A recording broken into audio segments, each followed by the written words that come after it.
Como é que uma única lei consegue governar um país que tem o tamanho e as diferenças de um continente inteiro? Pois é, vamos mergulhar de cabeça nesse quebra-cabeça que no fundo define o direito no Brasil, o grande ato de equilíbrio da nossa Constituição. Para a gente entender bem o tamanho do desafio, vamos começar com um caso bem prático, uma história real. Imagina o seguinte: de um lado, em São Paulo, uma cirurgia de hérnia urgente é marcada para dali a 3 dias. Tranquilo. Agora, do outro lado do país, no Amazonas, a mesma cirurgia com a mesma urgência exige uma viagem de 10 horas de barco e uma espera de 3 semanas. É o mesmo direito, a mesma necessidade, mas as realidades são mundos completamente diferentes.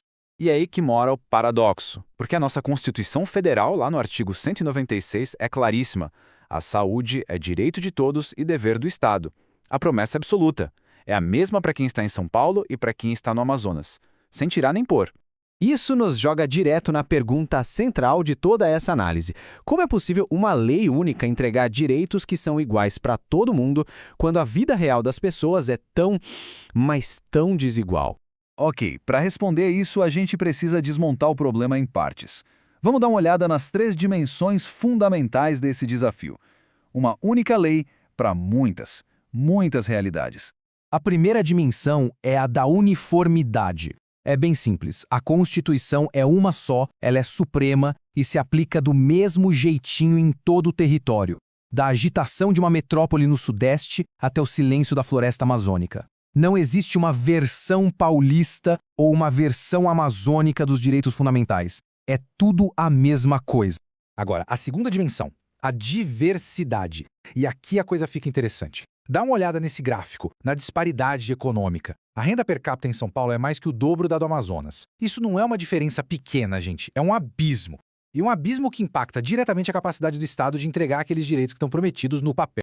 E essa diversidade vai muito, mas muito além da grana. O Brasil é um mosaico de biomas completamente diferentes. Vai da Amazônia ao semiárido. E também é uma variedade imensa de grupos culturais, cada um com suas próprias necessidades, suas próprias realidades. Uma solução de tamanho único para todo mundo simplesmente não tem como funcionar.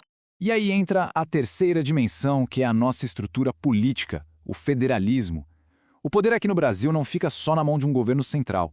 Ele é dividido por força da Constituição entre a União, os estados e os municípios. E olha, isso não é só um detalhe administrativo, não.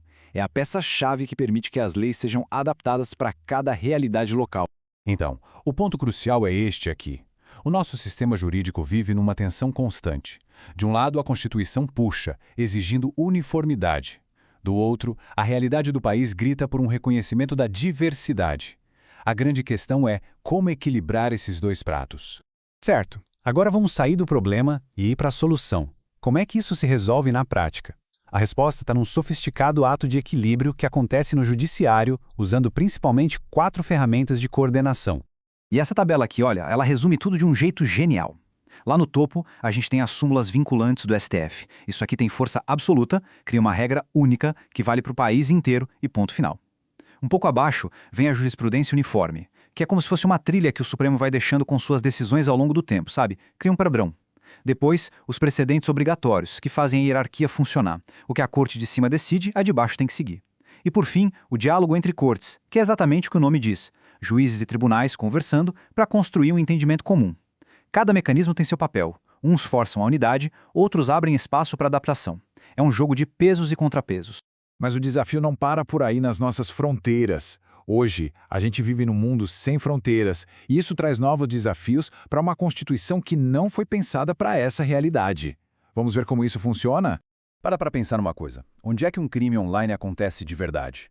Se uma ofensa é postada em Recife, mas lida em Brasília, qual tribunal tem que julgar o caso? O direito, que sempre foi pensado com base em território, agora tem que lidar com o espaço digital, que, bem, não tem território nenhum. A resposta que o direito moderno encontrou para isso é fascinante. A competência para julgar não é só onde o ato começou, mas também onde o dano foi sentido. Isso é uma adaptação genial do conceito de lugar para a realidade da internet e permite que a justiça alcance o ofensor, não importa onde a vítima esteja. E o desafio fica ainda maior.